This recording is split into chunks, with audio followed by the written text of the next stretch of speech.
안녕하세요, 투민TV의 큐민쌤입니다. 이전에 올라간 사회복지사 영상의 2탄을 준비해 보았는데요, 2탄에서 다룰 내용들은 조금 간략하면서도 어려울 수 있어요. 무엇이냐면 효율적인 고졸 사회복지사 2급 자격증 취득 방법, 그 다음에 실습, 취업, 이렇게 좀 현실적인 얘기까지 준비를 해보았습니다. 바로 들어가 보자면 사회복지사 2급 자격증에 필요한 두 가지 혹시 기억나시나요? 전문대 졸업과 필수 17과목 이수. 근데 이때 나 고등학교 졸업까지 밖에만 안 했는데 라는 분들은 학점은행제 10과목을 더 들으셨어야 했죠. 근데 요걸 자격증이나 독학사로 대체를 해서 한 학기를 단축시키고 그만큼 비용까지 절약할 수 있는 방법이 있습니다. 어떻게 해야 효율적이고 뭐가 좋은 건가요? 라고 생각을 하실 수 있어요. 근데 자격증과 독학사는 스스로 공부를 해서 시험을 봐야 하는 만큼 필수적인 사항이 아니라 선택사항으로 진행이 되고 있고요. 그러면 어떤 자격증을 봐야 하고 독학사는 뭐고 어떤 과목을 시험 봐야 하는지가 궁금하실 텐데, 저는 여기서 자격증, 독학사,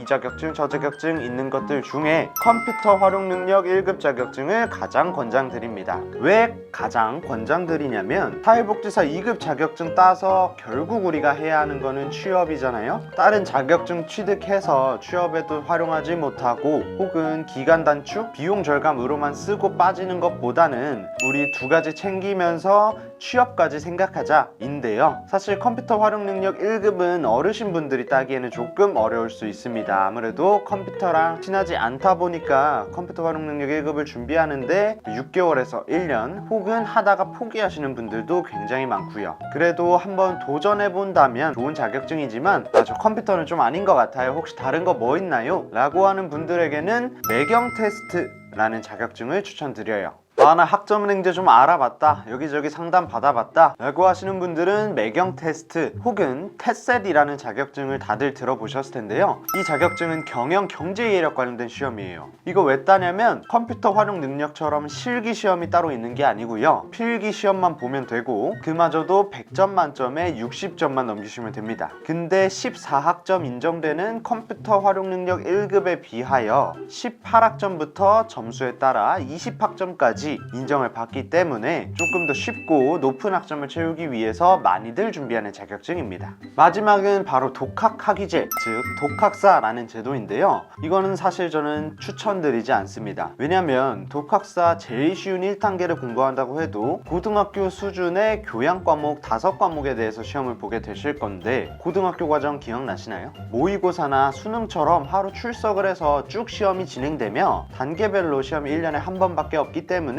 독학사로 학위를 취득하거나 조금 꼭 필요한 학점이 있는 상황이 아니라고 하면, 즉 사회복지사 2급 자격증 취득할 때는 독학학위제보다는 자격증을 준비하시는 걸 조금 더 권장드립니다. 이런 자격증 시험 준비나 독학사 준비, 효율적인 사회복지사 2급 준비에 대하여 궁금한 게 있다고 하면 언제든지 댓글이나 문의 주시면 될 것 같고요. 두 번째로 넘어가자면 바로 실습입니다. 우리 진행 과정 내에서 어느 정도 어떻게 하면 되는지 알고 잘 준비를 했어요. 그럼 마지막 남은 산이 바로 실습인데요, 이 사회복지 현장 실습에는 선의수 과목이라는 것이 필요합니다. 그래서 자연스럽게 첫 번째 학기에는 실습을 나가고 싶어도 나갈 수 없는 상황이 생기는데요, 사회복지사 자격증에는 필수 과목과 선택 과목으로 이루어지는데, 이 필수 과목 중에서 4과목 이상, 선택 과목 중에서 2과목 이상을 꼭 이수하고 나서부터 실습을 진행하실 수가 있어요. 그래서 두 번째 학기에서 세 번째 학기에 진행하게 되시는데, 보통 온라인 수업이 제일 적어지는 세 번째 학기에 실습을 병행하시며, 이 실습을 나갈 때에는 먼저 두 가지를 또 준비를 해주셔야 합니다. 무엇이 필요하냐면 사회복지 현장 실습도 엄연한 교과목입니다. 이 과목에 대해서 평가도 해줘야 하고요, 수업도 들어줘야 하고요, 최종적으로는 성적까지 나와야 합니다. 그러다 보니 이 과목을 진행해줄 평생교육원이나 대학교, 즉 실습 교육기관이 필요하시고요, 실제로 내가 나가서 160시간의 실습을 진행할 사회복지 실습기관 두 가지가 필요하신데요, 그럼 이때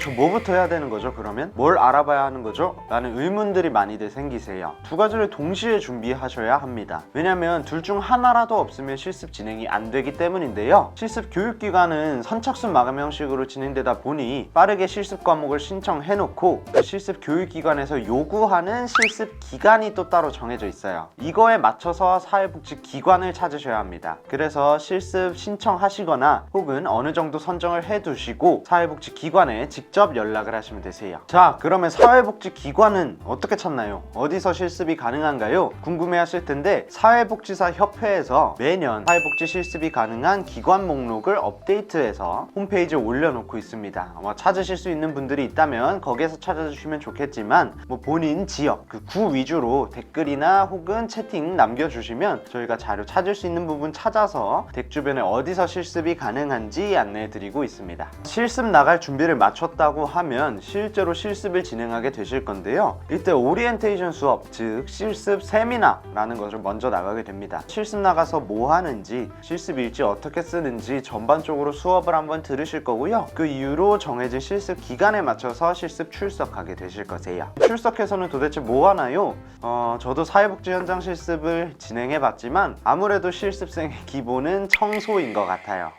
저는 지역아동센터에서 실습을 진행했었는데 청소 기본적으로 하고 아이들 학습 지도나 식사 지도 혹은 프로그램 운영에 있어서 보조 선생님 역할을 하기도 했고요. 실제로 아이들에게 필요한 프로그램을 제작해서 사회복지협회 프로포저를 올린다던가 혹은 안전 관련된 모의 수업을 기획해서 수업을 진행해 보기도 했습니다. 다만 이 실습 내용은 어디에서 어떤 기관에서 실습하는지에 따라서 달라질 수 있기 때문에 명확하게 이 일 저 일 하실 거세요 라고 말씀드리기는 조금 어려울 것 같고요. 실습 진행하시면서 써야 되는 자료나 필요한 부분, 궁금한 부분이 있다고 해도 언제든지 댓글 남겨주시면 도와드릴 수 있는 부분 언제든 도와드리도록 하겠습니다. 자, 그럼 마지막은 취업입니다. 나 실습까지 잘 마쳤고 자격증 나오는 거 기다리기만 하면 돼. 혹은 시작도 하기 전에 40대, 50대 분들이 저 지금 나이에 이거 딴다고 취업을 할 수 있을까요? 걱정하시는 분들이 굉장히 많으세요. 걱정하실 게 없는 게 사회복지 분야에는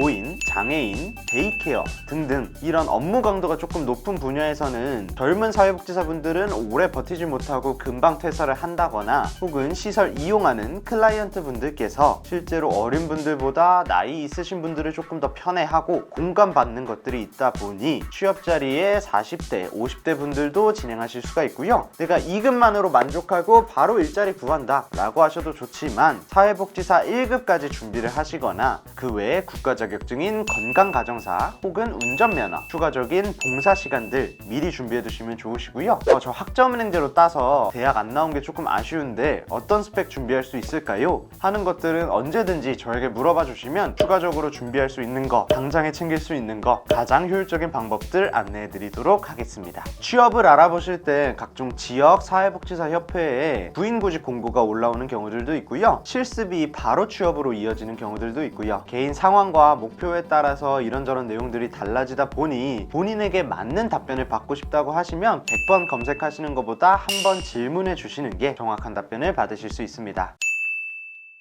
오늘은 여기까지 큐민쌤의 사회복지사 관련 이야기를 전해드렸고요. 추가적으로 궁금하신 거, 이해 안 가신 부분들은 언제든지 댓글이나 문의 보내주시길 바라겠습니다.